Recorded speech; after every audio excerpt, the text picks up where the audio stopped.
Nous voilà arrivés à Arnage pour une bourse d'échange pas comme les autres et je suis avec Lionel Robert. Bonjour. Bonjour. Donc vous êtes l'organisateur de cet événement mais aussi le directeur de l'association LR Promotion. Qu'est-ce que c'est LR Promotion? Alors LR Promotion, c'est une association qui existe depuis 35 ans, qui a été mon premier support au début de ma carrière de pilote automobile, avec des bénévoles qui étaient nombreux derrière moi pour m'aider à gravir les échelons du sport automobile. Et aujourd'hui, j'essaye de rendre aux jeunes générations ce que moi on m'a apporté. Donc maintenant, je m'occupe de jeunes pilotes que je conseille techniquement, sportivement et même parfois financièrement à la hauteur évidemment des recettes de l'association. Je peux vous dire que je suis très heureux parce que d'abord, nous avons pu organiser cette manifestation en 2021 alors que la période est très compliquée sur le plan sanitaire.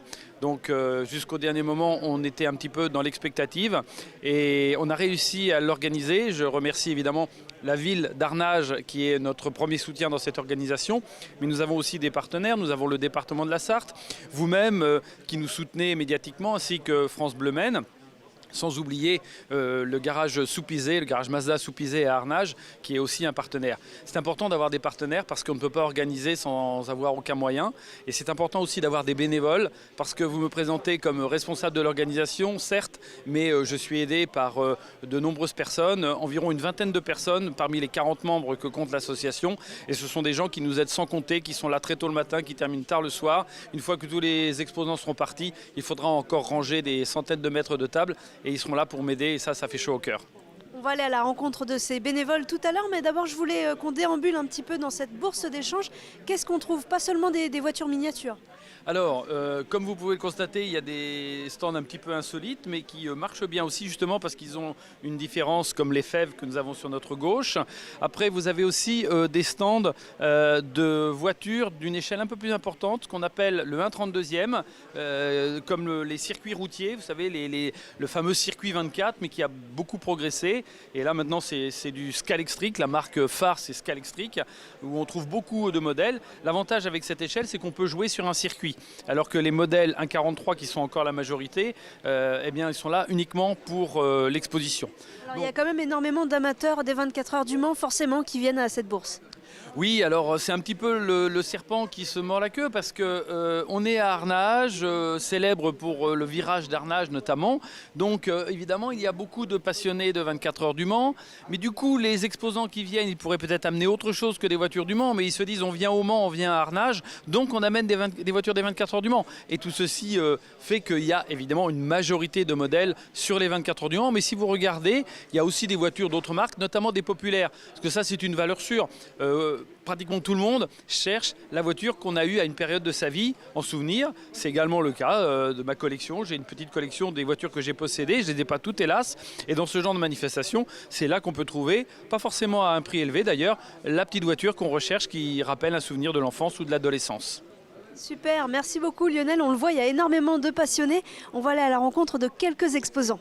Super, eh bien, écoutez, bonne promenade, amusez-vous bien. C'est sans doute la star du salon. Je suis avec Jean-Claude Andruet, donc je ne sais pas combien de fois champion de France de rallye. J'ai été 7 fois champion de France des rallyes en moderne et en historique au total. Et puis 7 fois champion de France en circuit aussi, pareil, en moderne et en historique. Voilà. Je crois 20 fois, 20 participations aux 24 heures du Mans aussi. Voilà, j'ai 20 participations aux 24 heures du Mans. On m'en donne 19, mais j'en ai 20 officiellement, vraiment. Oui. Bon, je suis vraiment avec un grand connaisseur du circuit. Et vous êtes venu ici pas juste une heure ou deux pour rencontrer le public, mais vous vendez vos propres affaires à cette bourse d'échange. Oui, parce que j'ai un copain qui habite à Avignon et qui est venu passer quelques jours chez moi, puis qui est un ami de Robert également, et de Lionel Robert. Et Lionel m'avait demandé de venir participer à cette bourse, quand on était au rempart d'Angoulême. Et donc je lui avais dit ok, voilà. Et puis mes copains de Lyon, d'Avignon, ils sont passionnés par tout ce qui est automobilia et donc ils me demandent toujours parce qu'ils ont des gens qui veulent des objets qui ont fait partie de mon environnement. Des objets collector, hein, on le voit, hein, vous vendez un peu de tout en fait. Bon là, ça a été fait en vitesse, quoi. On n'a pas eu le temps de... Oui, parce que il me faut vraiment des volumes, des surfaces énormes pour mettre tous les trophées et tout ça, quoi. Voilà. Mais là, bon. si je vous prends cette tenue, par exemple, ça va pas être un petit pincement au cœur de vous en séparer? C'est toujours un pincement au cœur parce que chaque combinaison représente une époque. Et dans cette époque, il y a eu en général des victoires. Voilà, donc c'est toujours sympa. Et donc moi, j'étais quelqu'un qui n'arrivait pas à se séparer voilà. Et j'essaye de surpasser ce romantisme là, voilà. Parce qu'aujourd'hui, vous avez 81 ans et c'est incroyable parce que vous continuez à concourir. Hein. Oui, je cours toujours. Cette année, j'ai couru pas mal. Et voilà, par exemple, quand il pleut, je suis performant. Hein, voilà, voilà. Et donc, comme au début de la saison, j'ai fait 2 courses en circuit, une à Manicourt, une autre à Vigan, où j'ai marché super bien. Et donc, il y a des gens qui m'ont demandé de venir piloter avec eux, tout ça. Donc, voilà, ça fait plaisir et puis moi ça me revivifie, ça me fait rajeunir quand je cours. Voilà. Voilà, c'est ce que j'allais vous demander, cette bourse d'échange, c'est pour échanger des objets mais aussi échanger ces nombreux souvenirs que vous avez avec le public qui partage la même passion que vous. Voilà, c'est toujours agréable. Enfin, moi, ça m'est très agréable de rencontrer des gens qui me parlent de leur passion, qui est commune avec la mienne. Et souvent des gens qui... Aujourd'hui, j'ai eu des témoignages vraiment sympas de gens qui étaient passionnés et qui venaient sur le bord des routes et qui m'ont vu passer. Donc, ils m'apportent la vision de l'autre côté du spectateur par rapport à mes concurrents et tout ça. C'est très sympa. C'est souvent même émouvant. Voilà. Merci beaucoup, Jean-Claude André. De rien. Je suis avec un amateur de course. Dany, bonjour. Oui, bonjour. Alors, vous êtes venu pour acquérir des petites voitures. Est-ce que vous pouvez nous présenter celle que vous venez d'avoir? Oui, alors là, c'est la voiture de Jean-Claude Androuet. Je suis 20 fois champion de France, si je ne me trompe pas, c'est ça? Et voilà, donc c'est un honneur d'avoir un souvenir d'un grand champion comme lui. C'est sympa de rencontrer aussi ces modèles. Oui, c'est des voitures maintenant assez anciennes, mais voilà, c'est des super voitures avec des super pilotes. Et de pouvoir aussi échanger avec ces pilotes. Oui, c'est ça, oui. C'est pas tous les jours qu'on peut échanger avec des champions. Et voilà, c'est un plaisir d'être là parmi vous aujourd'hui et parmi tous ces champions. Vous venez souvent aux bourses d'échange?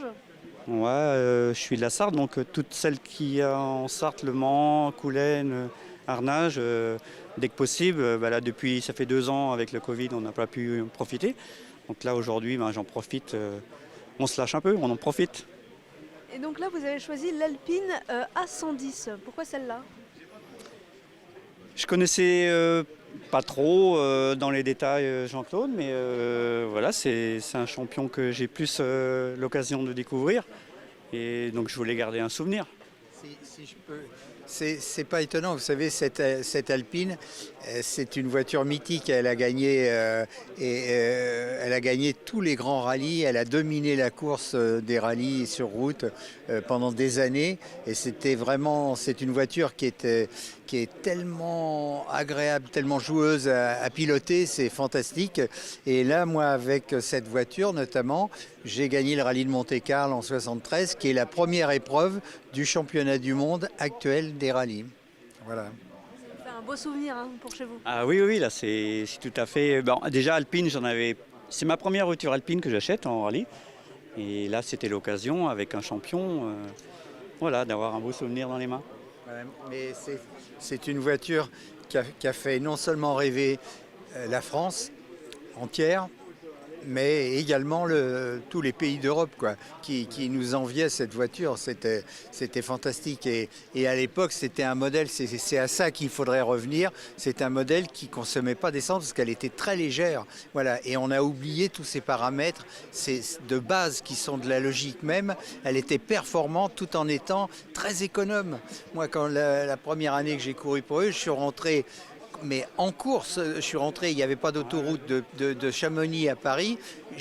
À fond, j'ai mis 4h45 sans autoroute, hein, avec les passages de douane et tout, à Genève. Eh bien, j'ai fait moins de 7 litres au 100. Vous voyez, moins de 7 litres au 100 avec ma voiture de course du rallye du Mont Blanc. Vous voyez, mais parce que c'était une voiture légère elle était performante, incroyable, avec des petits moteurs. Et on a oublié tout ça actuellement. On marche sur la tête. Merci beaucoup pour ces explications. Voilà pour l'Alpine très économe. Une question, est-ce que vous en avez encore une Alpine dans votre garage? Non, malheureusement, j'en ai pas eu parce que j'ai été le premier à fabriquer des voitures électriques il y a 40 ans. Et j'ai fait des brevets et tout ça, mais en même temps, je m'y suis ruiné. Et comme mes brevets intéressaient Renault, intéressaient Michelin et tout ça, on m'a fait tous les ennuis du monde, si vous voulez. Et j'y ai laissé tout, ma maison, ma fortune, tout. Voilà, donc, c'est comme ça, mais j'ai été un imbécile parce que la course m'a manqué énormément pendant toutes ces années, vraiment. Ah oui. Merci beaucoup pour ces explications. Allez, on quitte ces passionnés du volant, direction Meurçay pour le marché de Noël.